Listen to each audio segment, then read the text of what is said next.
मैं सोचता हूँ कि यहाँ क्या जो उत्साह होता है जनता का, जो जोश होता है, वो एक तरह से पाकिस्तान के लोगों के हर सवाल का जवाब देने का मन में एक संकल्प होता है। और हमारी सेना ने जब जब भी मौका आया इस शौर्य का प्रदर्शन किया, उसके कारण से सारे 140 करोड़ लोगों का सीना फूल था। उनकी बहादुरी और बलिदान के कारण आज हमारा देश सैन्य दृष्टि से दुनिया के देशों में अपनी गिनती दर्ज करा चुका है। प्रारंभिक समय में जो जिस प्रकार के हमारे सपूतों ने अपनी जान देकर के भी तिरंगे की रक्षा की, मान और सम्मान बढ़ाया, ये हमारा सौभाग्य रहा कि 62 के आक्रमण के अलावा हमारी सेना ने कभी भी दुश्मन को अपना लोहा मनाकर छोड़ा। चीन ने भी कोशिश की थी कि भारत की ताकत को नापो, तो उसको भी नपवा दिया। तो वास्तव में ये सब जो हम लोग खुश होते हैं, हम प्रसन्न हैं, वो हमारे बहादुर सैनिकों के त्याग और अपने जीवन के समर्पण के कारण से होता है। हमारे यहाँ व्यक्ति को जान की ज़्यादा महत्व नहीं रहता है, देश का मान और सम्मान का महत्व रहता है। ये अति प्राचीन काल से हमारे पूर्वजों ने इसको दिखाया है। और ये तो गुरुओं की धरती है, जहाँ उन्होंने सब कुछ दे कर के भी अपने मान सम्मान, धर्म, संस्कृति और देश के सम्मान को जिंदा रखने के लिए जिस प्रकार का भी कोई आरे से चीरा जाए, ऐसी घटना देश में और दुनिया में कभी नहीं हुई। तो वास्तव में आज इस बॉर्डर पर, इसे इसको तो बाघा बॉर्डर के नाम से ही पुकारते हैं, क्योंकि एक प्रचलित समय बाघा जो है वो पाकिस्तान के साथ चला गया। लेकिन ये जो अटारी का है हमारा, आज जो परेड में जो जोश दिखता है और जिस प्रकार का वातावरण बनता है जयकार से, वंदे मातरम से, भारत और हिंदुस्तान की जिंदाबाद के जब नारे लगते हैं, तो वास्तव में हर व्यक्ति का मन प्रफुल्लित होता है। और इस परेड को देखने के बाद ये लगता है कि हिंदुस्तान के सैनिकों का जज्बा, और अब तो पहले शायद मैंने जब देखा था तब शायद महिलाएं इस प्रकार से हमें इसमें नहीं दिखाई देती थी। अब तो महिलाएं भी उसी प्रकार से अपना जोश और अपना जिस प्रकार का कर्तव्य दिखाती है, उससे देश को बहुत आनंद का अनुभव होता है। तो मैं भी भाग्यशाली हूँ, आए हुए तो 3 महीने हो गए, लेकिन इस बॉर्डर पर आकर के इन सब सैनिकों का सम्मान करने का मेरे को भी पहली बार मौका मिला। मैं उनको अपनी ओर से बधाई देता हूँ, सारी पंजाब की ओर से देता हूँ, और देश की सारी जनता की ओर से उन सब को सलाम करता हूँ कि आपकी बहादुरी और हौसले के कारण से आज देश गौरव का अनुभव करता है। तो वो सारा का सारा योगदान बीएसएफ जब से बना है, रेगुलर बॉर्डर की सुरक्षा करने का काम उन्हीं के सुपुर्द है। का वहाँ स्थिति है, उसका मुकाबला करते हुए बॉर्डर पर खड़े रहना और अपने एक तरह से गौरव को बढ़ाने का जो काम करता है वो बीएसएफ करता है। और उसी कारण से बीएसएफ को देश के सभी प्रधानमंत्री से लेकर राष्ट्रपतियों ने इनके शौर्य की हमेशा प्रशंसा की है, इनको सम्मानित किया है, इनको विभिन्न प्रकार के जो है ना एक तरह सम्मान दिया है। तो मैं सोचता हूँ कि वास्तव में हम, और मैं स्वयं बहुत गौरवशाली मानता हूँ कि आज के इस शुभ अवसर पर मैं यहाँ, जहाँ एक तरफ पाकिस्तान का झंडा उतरता है, दूसरी तरफ हिंदुस्तान का झंडा उतरता है, दोनों की एक दूसरे को देख करके लोगों को एक गौरव का अनुभव होता है कि हमारे जो है बीएसएफ के जवान भी किस प्रकार से, किस बहादुरी से और किस हिम्मत के साथ उनके हर चीज़ का जवाब देने की स्थिति में रहते हैं। तो वास्तव में बहुत ही सौभाग्य की बात है। आप सब भी यहाँ मीडिया के माध्यम से, मैं सोचता हूँ मैं पहले भी आया हूँ 20 साल पहले, लेकिन इतनी बड़ी संख्या में नहीं।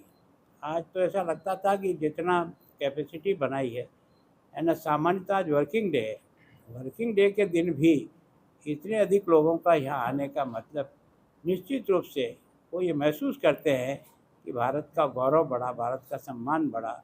बढ़ाने वाले लोगों को हम अपनी ओर से एक तरह से बधाई और धन्यवाद दें। उसके लिए सारे देश की जनता यहाँ आती है, किसी एक प्रांत की नहीं है, सभी प्रांत की जनता यहाँ होगी।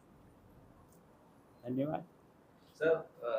हमें भी बहुत अच्छा लगा, हर बार आते हैं यहाँ पर जिस तरह से जूस भरा जाता है, आप यहाँ पर देखने का स्मॉग इतना ज़्यादा है, खासतौर पर हम पाकिस्तान की तरफ देखें तो बहुत ज़्यादा स्मॉग भरा हुआ है। उसके संबंध में आप महामहिम हो, क्या कहेंगे आप? देखो, मैं सोचता हूँ कि निश्चित रूप से यहाँ जिस प्रकार का अभी वायुमंडल में जिस प्रकार का प्रदूषण दिखाई देता है, मैं सोचता हूँ केंद्र सरकार का इस ओर ध्यान तो गया है, लेकिन अभी जितने प्रयत्न हुए हैं वो उसकी तुलना में अभी कम पड़ते हैं। तो मैं सोचता हूँ कि उसको बढ़ाने के बारे में हम भी केंद्र सरकार से आग्रह करेंगे। कारण क्या है कि जलाना और उससे केस बनाने से समस्या का समाधान नहीं होगा। उसका उपयोग कैसे हो और वो आर्थिक दृष्टि से उसके लिए कैसा तैयार हो जाए ताकि उसका उपयोग भी हो जाए, क्योंकि फ्यूल भी बनना शुरू हुआ, कई प्रकार की सामग्रियाँ इससे बननी शुरू हुई, लेकिन इसको एक स्थान से दूसरे स्थान ले जाना इतना आसान नहीं होता। तो मैं सोचता हूँ केवल एक ही ऐसी फैक्ट्री बनी है जहाँ फ्यूल बनता है। अगर वो और बढ़े तो उसका सही उपयोग भी हो जाए और लाभकारी भी बन जाए। उसके लिए सरकार भी प्रयत्न करेगी और जो लोग इंडस्ट्री वाले हैं उनको भी इस ओर ध्यान देना चाहिए ताकि उनको भी लाभ ही मिलेगा, इसमें किसी प्रकार का घाटा होने की संभावना नहीं। सर, इस बात की रिपोर्ट सही है कि पंजाब में पराली इतनी नहीं जलाई गई, लेकिन पाकिस्तान से पोल्यूशन आया था, पराली तो बहुत जलाई गई है। देखो सर, कुछ अभी वही दिख रहा है ना कि जो स्मोक उधर उस साइड पे दिख रहा है, इधर नहीं दिख रहा, सामने दिख रहा है। नहीं, देखो क्या है कि देखो पाकिस्तान के बारे में तो अपन कोई निर्णय लेकर के उनको आदेश दे नहीं सकते, वो तो उन्हीं को करना पड़ेगा। हमें तो अपनी नहीं नहीं, वो उनके सीएम है जो कहते हैं भगवंत मान से हमने मीटिंग करनी है या उनसे बातचीत करनी है कि पराली जलानी बंद करे, पंजाब वालों को उन्होंने कहा है।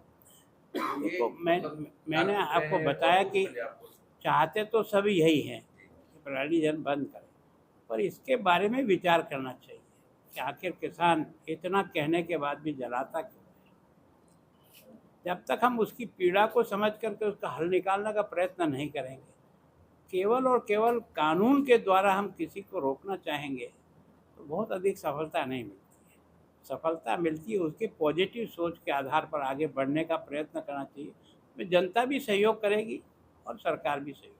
सर, पंजाब का बहुत गहरा नाता है कनाडा से, और जिस तरह से वहाँ पर मंदिरों पर अटैक हो रहे हैं या जिस तरह का नफरत का माहौल बन गया है, तो क्या आप समझते हैं तो सामान्यतः पंजाब की जो जनमानस है ना, वो एक तरह से देश की हिफाजत के लिए नंबर 1 पर रहने वाला प्रदेश है। कुछ लोग हो सकते हैं, सर्वसाधारण व्यक्ति इस प्रकार का सोच नहीं रखता है।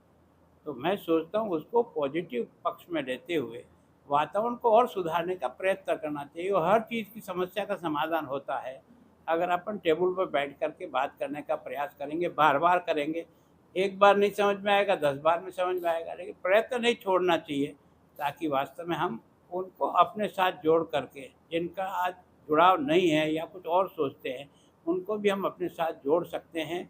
प्रयत्न तो करना। सर, आखिरी सवाल है कि जिस तरह से अकाली दल ने आपको अप्रोच किया है कि दिल्ली में यहाँ के पंजाब के ऑफिसर्स बुलाए जाते हैं, वहाँ पर मीटिंग होती है, ये प्रोटोकॉल का उल्लंघन है। देखो इसके संबंध में अभी कोई निर्णय लिया मैं है? सोचता हूँ कि मैं किसी राजनीतिक पार्टी के नेता के सवाल का जवाब नहीं, पर मैं आखिर इस राज्य का प्रमुख के रूप में मिला है, तो राज्य की हर बात को समझना और उसके बारे में जानकारी करना, लोगों से भी बातचीत करके उनकी समस्या तक पहुंचना, ये मेरा दायित्व है, मेरा कर्तव्य है। मैं कोई उन पर एहसान नहीं कर रहा हूँ, मैं उनके आधार पर ही अपना खर्चा निकाल रहा हूँ और तनख्वाह ले रहा हूँ। मेरी ड्यूटी बनती है कि जिस तरीके से भी मेरे से संभव हो सकता है तो जनता की खुशहाली के लिए सब प्रकार के प्रयत्न मुझे करने चाहिए और मैं वही सोच के आता हूँ। मैं सोचता हूँ कि मेरा 3 महीने के कार्यकाल में कोई ऐसी नेगेटिव बात नहीं आई होगी जो किसी ने, जो मुझसे मिलना आया, चाहे वो पक्ष का होगा, विपक्ष का होगा, आंदोलनकारी होगा, रास्ता जाम करने वाला होगा, उससे भी मैंने बात की है इस बार। सर, यहाँ पर बॉर्डर बेल्ट में आप आए हो, यहाँ की समस्याएं कुछ आपने? देखो यहाँ की समस्या आप सबको ही पता है। जी। यहाँ का ड्रग का जिस तरह प्रचलन है, जिस प्रकार से ड्रोन आ रहा है, ड्रोन को रोकने के लिए सरकार ने एंटीडोट तैयार किए हैं, पर अभी वो इतनी संख्या में नहीं है कि हम हर जगह उसको ठीक कर दें। फिर भी पहले की तुलना में हमने कब जो ड्रोन गिराए हैं पिछले 3 सालों में, उनकी संख्या कई गुना है। तो सफलता है। और फिर गाँवों के अंदर जो मेरे से पहले के राज्यपाल थे, उन्होंने विलेज कमेटियाँ जो बनाई, सुरक्षा कमेटियाँ बनाई, 1500 कमेटियाँ हैं, उनके साथ रेगुलर हमारे अधिकारियों को बैठना होता है, उनकी समस्या को समझना होता है और उनको ही जोड़ करके हम ये जो ड्रोन जो आ रहे हैं ना, उनको रोकने में उनकी भी बहुत बड़ी मददगार है। और जो हमको सूचना देता है उसको हमारी बीएसएफ 1 लाख रुपया उसको देती है। हमने जो विलेज कमेटी बनाई है, मेरे से पहले के राज्यपाल ने जो अच्छा काम करते हैं उनको 3 लाख रुपया देते हैं, सेकंड जो आता है उसको 2 लाख रुपया देते हैं, थर्ड जो आता है उसको 1 लाख रुपया देते हैं। अब कोशिश करेंगे कि बॉर्डर का विलेज नहीं है, हमारा पहला विलेज है, उसके डेवलपमेंट के लिए ये हमारा ठीक है, धन्यवाद।